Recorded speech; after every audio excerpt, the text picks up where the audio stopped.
इस प्रकार का भी असत्य, क्योंकि जो व्यक्ति असत्य बोलता है उस पर कोई विश्वास नहीं करता है। ऐसी एक घटना घटी। एक व्यक्ति अपनी गायों बकरियों को चराने के लिए जंगल में गया और जंगल से में आते समय उसने जोर जोर से चिल्लाना चालू कर दिया, शेर आया, शेर आया, शेर आया, शेर आया। और शेर आया तो सब लोग बेचारे डर गए। अपने अपने जानवरों को, अपने अपने कमरों को उन्होंने सबने बंद कर लिया। अब जब कर लिया तो उसके बाद कुछ घंटों, 2 घंटे, 4 घंटे, 6 घंटे के बाद देखा कि शेर है कहाँ। किसी ने खिड़की से झांक के देखा, आपस में देखा, आपस लगाए कि शेर तो कहीं आया ही नहीं था। तब उसने वहां पर कह दिया, बच्चे ने पूछा गया तुमने शेर कहाँ देखा? तो वो तो मैं मजाक कर रहा था। क्या कर रहा था? मजाक कर रहा था, हंसी कर रहा था। और वो हंसी का परिणाम एक दिन फिर वही हुआ। दूसरे दिन सचमुच शेर आ गया। और जब सचमुच शेर आ गया, वो भागा भागा चला आ रहा था, शेर उसके पीछे था। लोगों से कह रहा, शेर आया, शेर आया, शेर आया। और शेर, लोगों ने ध्यान नहीं दिया, ये मजाक करते रहता है, इसकी बातों में प्रामाणिकता नहीं है। और होता ये कि शेर का निवाला बन जाता है। तो कहने का तात्पर्य यही होता है कि जब व्यक्ति असत्य की अधिक बोलने लग जाता है तब व्यक्ति के ऊपर कोई भी विश्वास नहीं करता। तो इसीलिए ऐसा असत्य भी नहीं बोलना है कि जिस असत्य के कारण आप संकट में पड़ जाओ और आपके ऊपर से विश्वास खत्म हो जाए। तो इसीलिए हमारे आचार्यों ने कहा, सत्य महाव्रत यही संदेश देता है। सत्य के बाद में आया अचौर्य। अचौर्य महाव्रत कहता है कि दी हुई वस्तु को तो ग्रहण करना, लेकिन भूली हुई, किसी की रखी हुई, पड़ी हुई, रास्ते से चलते हुए जाते, जिसका कोई मालिक ना हो, ऐसी वस्तु को ग्रहण नहीं करना। ऐसे कैसे काम चलेगा? तो कहते हैं हाँ, इस संसार की व्यवस्था चोरी में दोष, चोरी करने का दोष लगता है और आपका अचौर्य महाव्रत है। तो अचौर्य, अब कहीं किसी प्रकार का झूठ बोलना पड़ता है, कहीं किसी प्रकार से हमें मिलावटी का कार्य करना पड़ता है। तो चोरी कहीं ना चाहे सीधे सीधे सामने चोरी करो या फिर पीठ पीछे होकर के चोरी करो, चोरी तो चोरी ही है। इसी प्रकार से जब पकड़ा जाता है तब वह परेशानी में पड़ जाता है। इसीलिए हमारे आचार्य भगवंतों ने कहा, अचौर्य महाव्रत की परिभाषा देते हुए कहा कि एक दिन को भी मुनिराज बिना दिए हुए लेते नहीं हैं। उसमें भी वस्तु ग्रहण करने योग्य है, उसी को ही ग्रहण करेंगे, अन्यथा वो उसको अभी त्याग कर देते हैं। इसीलिए क्योंकि उसे भी ग्रहण वो नहीं करते हैं। जैसे कहीं कोई परेशानी में आ जाए, कोई संकट आ जाए, कोई पीड़ा परेशानी आदि हो जाए, तो उसे चीजों को ग्रहण नहीं करेंगे जिन चीजों की आवश्यकता नहीं है। क्योंकि अनावश्यक चीजों को अगर वो ग्रहण करते हैं तो कहते हैं कि उन्हें परिग्रह का भी दोष लग जाएगा। इसी वजह से वह कहते हैं, तो मैं अचौर्य महाव्रत की परिभाषा कह रहा था। एवं यहाँ तक ध्यान रखना, अगर मुनिराज जंगल जाते हैं, सोच क्रिया आदि में जाते हैं, तो उन्हें अगर मिट्टी की जरूरत पड़ जाती है, समझना मेरी बात को, मिट्टी की अगर जरूरत पड़ जाती है हाथ धोने के लिए, तो कहते हैं वो मिट्टी को ऐसे उठाते नहीं है। आप सोचेंगे क्या कह रहे हो? हाँ, आप सोचेंगे ऐसे मुट्ठी भर लिया और लिए और चल दिए, नहीं, उसे भी पूछ करके उठाते हैं और कहते हैं अगर नहीं पूछने कहीं कहते तो कमंडल का पानी थोड़ा सा टोटी के माध्यम से हल्का सा नीचे गिरता है और कमंडल को जो मिट्टी चिपक करके आ जाती है, बस वही मिट्टी से अपने हाथ आदि स्वच्छ। समझ में आया? कमंडल के जल, क्योंकि कमंडल जब गीला होगा और गीला होगा तो मिट्टी में अपने आप मिट्टी उससे चिपक करके आ जाएगी, तो उसी से ही वो हाथ साफ करते हैं। क्यों करते हैं, ऐसा क्या कारण है? तो कहते हैं भैया हमें जितनी आवश्यकता थी हमने मिट्टी मांगी, हमारे कमंडल से चिपक करके आ गई और उसी से हमने अपना हाथ धो लिया। और यही कारण होता है। अब कहीं पहले पूर्व काल में मुनिराज जंगलों में आदि में रहा करते थे, तो जंगलों में रहते थे, जब शुद्धि आदि के लिए जरूरत पड़ जाती थी जल की, तो वहां तो कौन लेकर के जा रहा है? और जल की मर्यादा 24 घंटे से ऊपर गर्म जल की है नहीं है, तो अब क्या करा जाए? बावड़ी से तो पानी मुनिराज लाएंगे नहीं, कहीं इधर उधर से लाएंगे नहीं, तब कहते हैं झरने के मध्य जाकर के उस जल को ग्रहण करते हैं, नदी आदि के माध्यम से वह जल को ग्रहण करते हैं और कार्य हो जाने के पश्चात बचा हुआ जल जो है उसी में ही समर्पित कर देते हैं। कमंडल खाली का खाली हो जाता है। ये हमारे आचार्यों का आचौर्य महाव्रत है और आचौर्य महाव्रत यही कहता है तुम्हारे जैसा नहीं है, तुम्हें जरूरत पड़ी मंदिर से सामग्री घर ले गए, घर में पड़ा है, क्या हुआ? घर में पड़ा है, महीनों पड़ा है, 10-10 महीने पड़ा है और पड़ा है सो पड़ा है, जब कहीं किसी को जरूरत पड़ेगी ले जाएगा। मंदिर में रखो कि हमारे घर में रखो, नहीं भैया, तुम्हारा कार्य हो गया, तुम जिस कार्य से वो वस्तु को लेकर के आए हो उस वस्तु को पुनः से उसी स्थान पर पहुंचा देना। तुमने भगवान से प्रार्थना की मांग करके लाए हो, आप कह करके लाए हो कि मैं फला फला कार्य के लिए इस वस्तु को लेकर के जा रहा हूं, और जब जा रहा हूं तो तुम्हारा कार्य हो गया, तब घर में रखोगे उतनी दिन चोरी का। अब समझ लेना तुम लोग।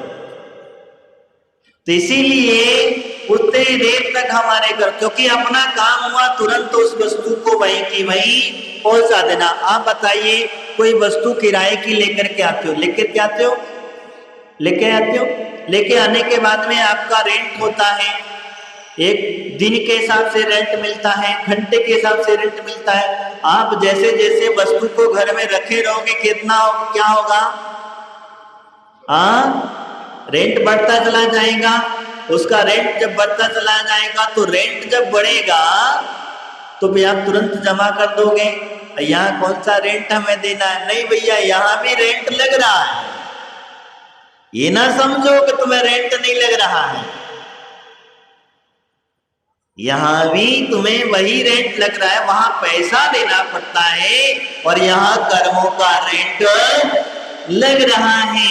ये विशेषता, बहुत छोटी छोटी बातें हैं। मंदिर की कोई भी वस्तु हमें उपयोग में अपने हिसाब से जो है अपने घर गृहस्थी के कार्य में नहीं लाना चाहिए, और अगर लेकर के भी जाते हो तो आप कह करके जिस कार्य के लेकर के तुरंत की तुरंत वापस उसे वस्तु को पहुंचा देना चाहिए, और उसका जो भी दान आदि दे करके, रेंट आदि दे करके दान पेटी में दान डाल देना चाहिए, क्योंकि आप जान के किसी से रेंट में लेकर के आओगे, कोई वस्तु लेकर के आओगे तो उसका रेंट देना ही पड़ेगा ना। तो मंदिर की वस्तु है तो तुम्हारी प्रॉपर्टी नहीं हो गई, वो तुम अपनी घर की प्रॉपर्टी नहीं समझ लेना। तो इसीलिए उसके बदले में कोई ना कोई अपना दान अवश्य डाल देना चाहिए। ये मत सोचना कि मैंने मंदिर में 10 चौकियां बनवाई हैं, मैंने 10 टेबल बनवाई है तो वो टेबल का मालिक मैं हो गया। मैं अब जो कह रहा हूं ये बहुत सारी हमारे समाज के अंदर में विशेषताएं होती हैं। कई मंदिरों में ये व्यवस्था बनती है, महाराज हमने इतने सारे पटे बनाए पता नहीं कहां चले गए। हर बार जहाँ कई साधुओं के चतुर्मास होते, इतने पाटे चौकियां बनती, इतने बर्तन आते, पता चलता है घरों में घुस जाते हैं। अब वो घरों में घुस गए तो क्या होगा, क्या हुआ? तो ये कार्य हमारा बचौर्य महाव्रत की चर्चा चल रही थी, चोरी नहीं करना, इसलिए हमने विशेषता कही।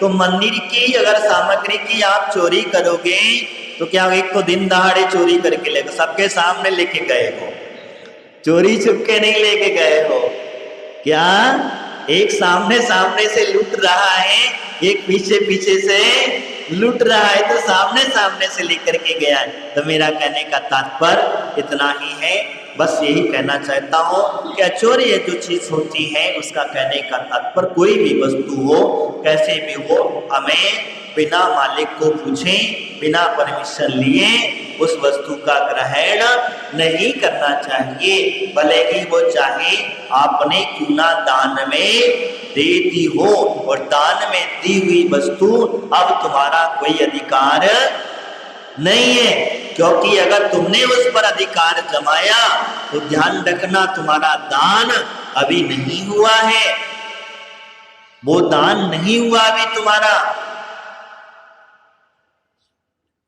क्योंकि जब तक दान कहता है तुम्हारे मोह को छोड़ना, और मोह जहां छूट जाता है उस वस्तु के प्रति वो दान है।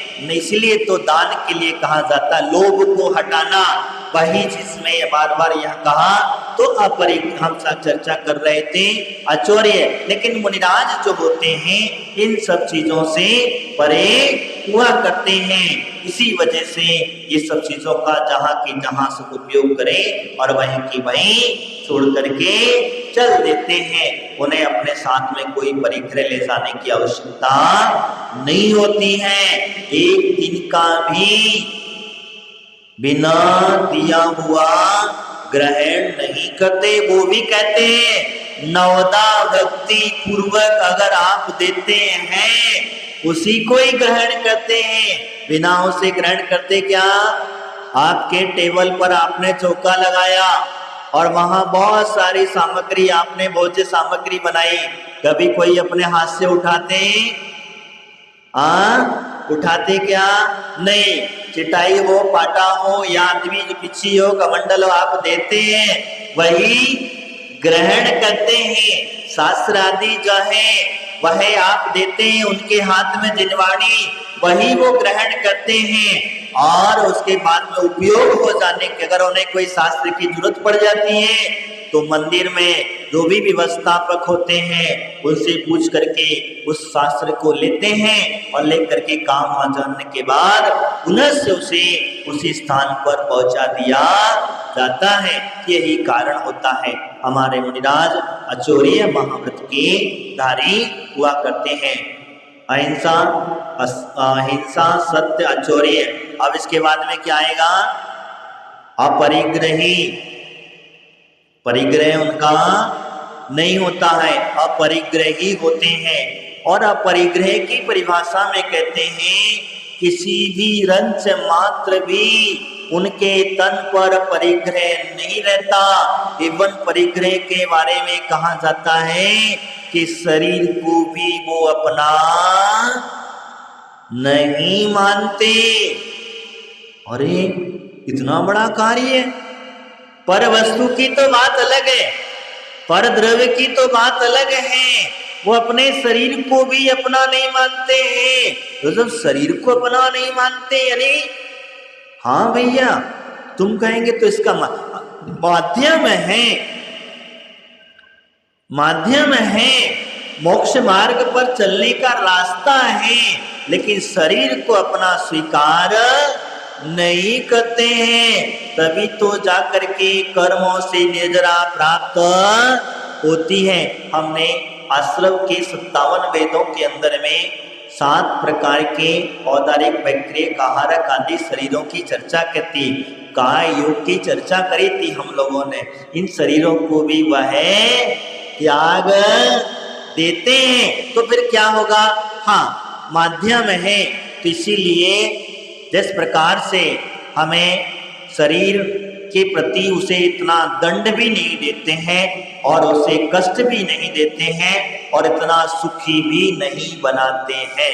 क्या करते हैं? उसे सुखी भी नहीं बनाते और उसे कष्ट भी नहीं देते। कितना, जितनी सहन शक्ति है, आत्म साधना चलती रहे, उसी इतने ही प्रकार से वह अपना मोक्ष मार्ग प्रशस्त होता रहे, क्योंकि शरीर माध्यम है, आत्मा को मोक्ष जाने में कारण है।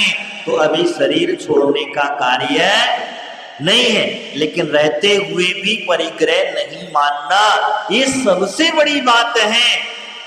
जल कमल कीचड़ में रहता है, लेकिन कीचड़ से लिप्त रहता क्या? कीचड़ से लिप्त रहता क्या? नहीं रहता।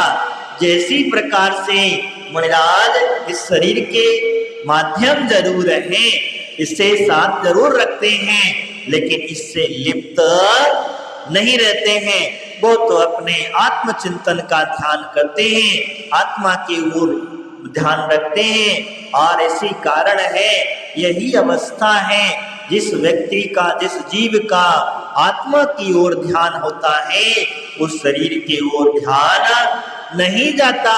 तो बड़े बड़े कष्ट, बड़े बड़े उपसर्ग मुनिराजों के ऊपर आ जाते हैं, तब भी वह इन उपसर्गों के प्रति ध्यान नहीं होता। बताओ, सुकौशल मुनि, सॉरी सुकमाल मुनि, उनको शेरनी के बच्चे शेरनी खा जाते हैं, तब भी वह अपने शरीर से क्योंकि वो जानते शरीर मेरा है ही नहीं है। जब मेरा ही नहीं है, मेरी तो आत्मा है, शरीर है, खा रहा है, खाने दो, ऐसे नहीं वैसे खाना है।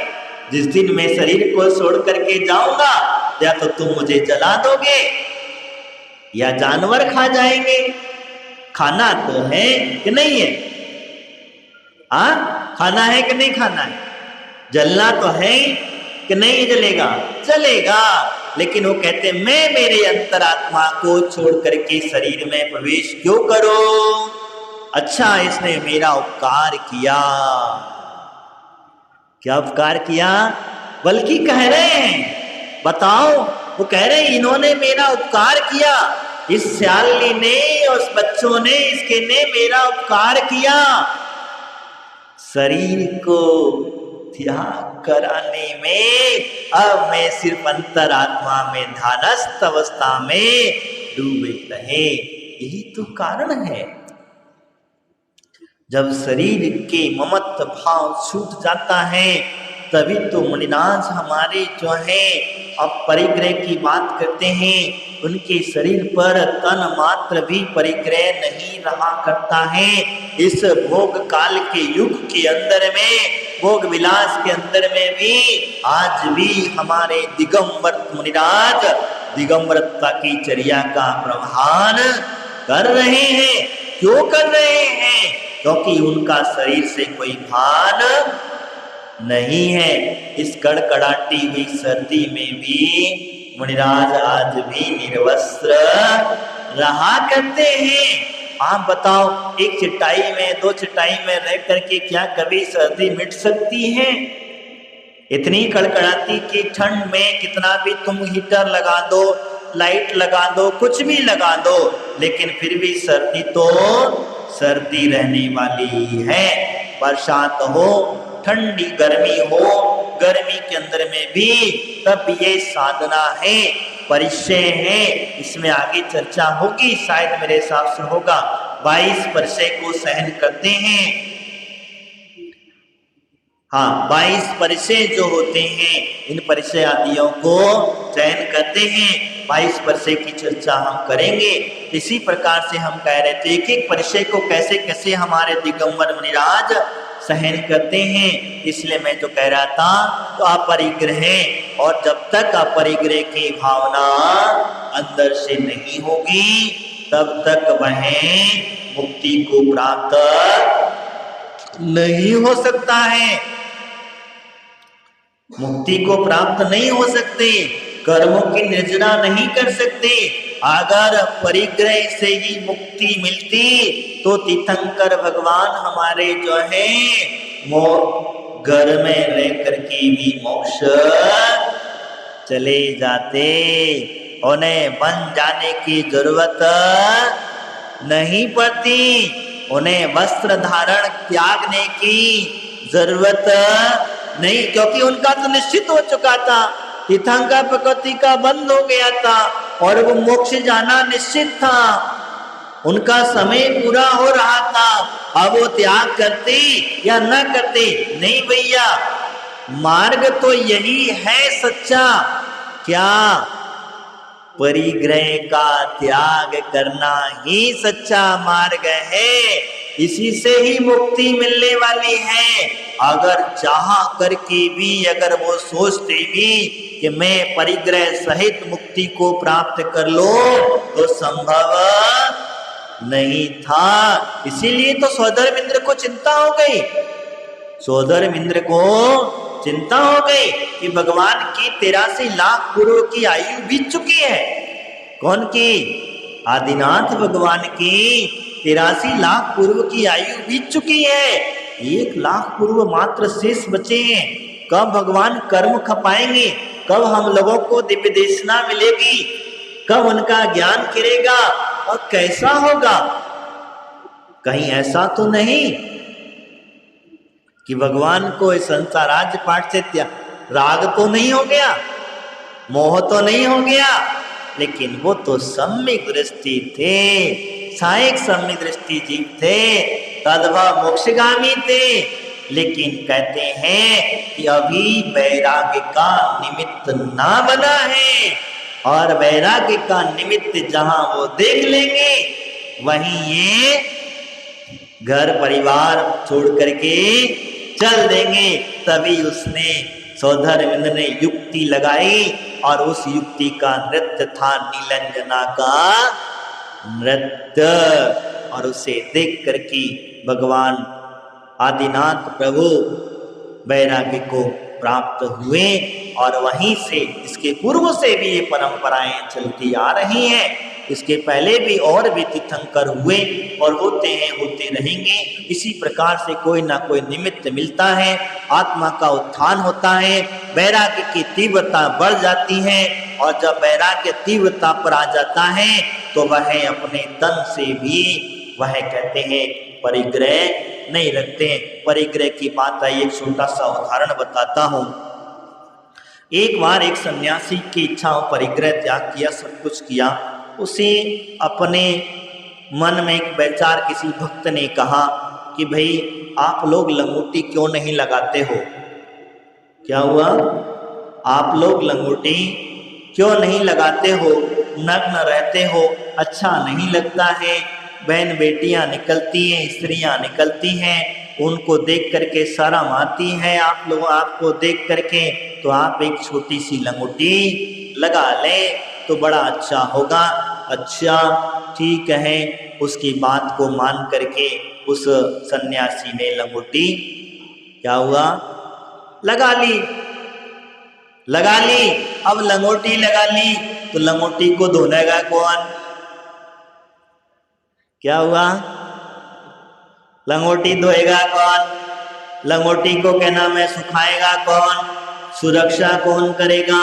तो कहते वो लंगोटी के चक्कर में कुटिया में तो रहते थे, अब लंगोटी रोज धोना सुखाना ये सब चलने लग गया। एक दिन क्या हो गया, चूहों ने उनकी लंगोटी काट दी। क्या हुआ? चूहों ने उसकी लंगोटी कतर दी। कतर दी। तो फिर बाद में वो भक्त आया, भक्त से कहा देखो मेरी लंगोटी कतर दी, अब क्या करें?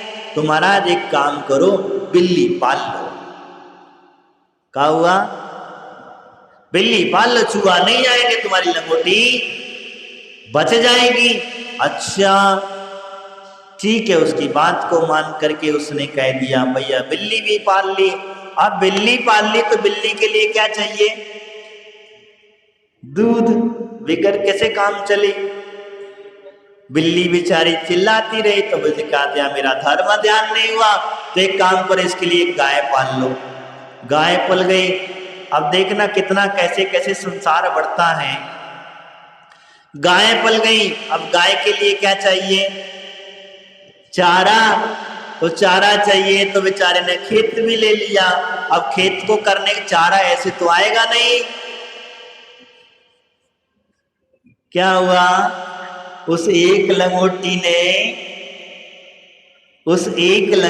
ने कितना धीरे धीरे करके इतना सारा संसार बढ़ा दिया। जब तक तन पर लंगोटी नहीं थी तब तक तो निर्विकल्प ध्यान कर रहा था, अपने धर्म ध्यान में था, और जैसे ही लंगोटी आई तो अब क्या हुआ? तो इसी प्रकार से होता यही है कि एक तनक से ही हमारे शरीर के लिए भी कोई वस्तु प्राप्त हो जाती है, तो ये अपरिग्रह ही हमारे दिगंबर मुनिराज हुआ करते हैं। और अपरिग्रह की परिभाषा यही कहते हैं, मूर्छा सुपरिग्रह, यानी कि किसी भी वस्तु के प्रति तुम्हारी मूर्छा है तो वो तुम्हारे लिए परिग्रह का कार्य बन जाएगा। वो चाहे वस्तु तुम्हारी हो अथवा न हो, मूर्छा ही परिग्रह का कारक बनती है।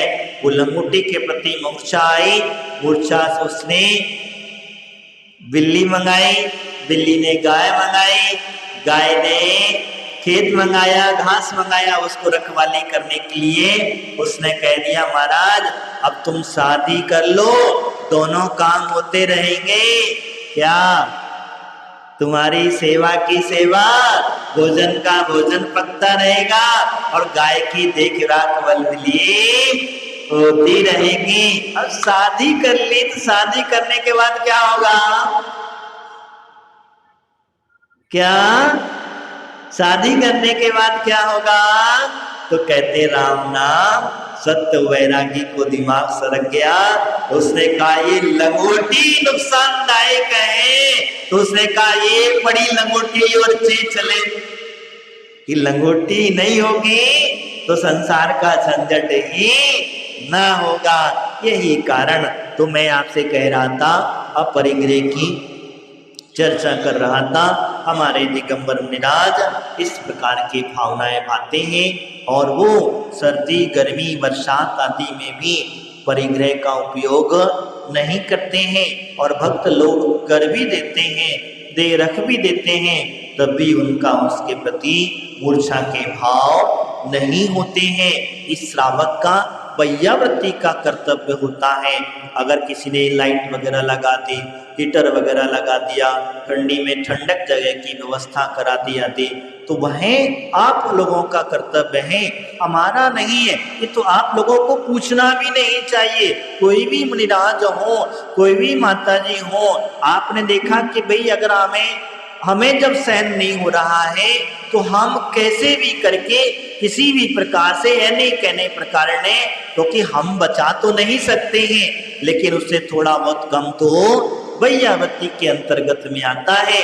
ये सारी व्यवस्थाएं करना चाहिए। जैसे गर्मी में ठंडे स्थान की व्यवस्था और ठंडी में गर्म स्थान की व्यवस्था आदि जो है, ये सब हमें करना चाहिए। ये सारी बातें मैंने आप लोगों से कही।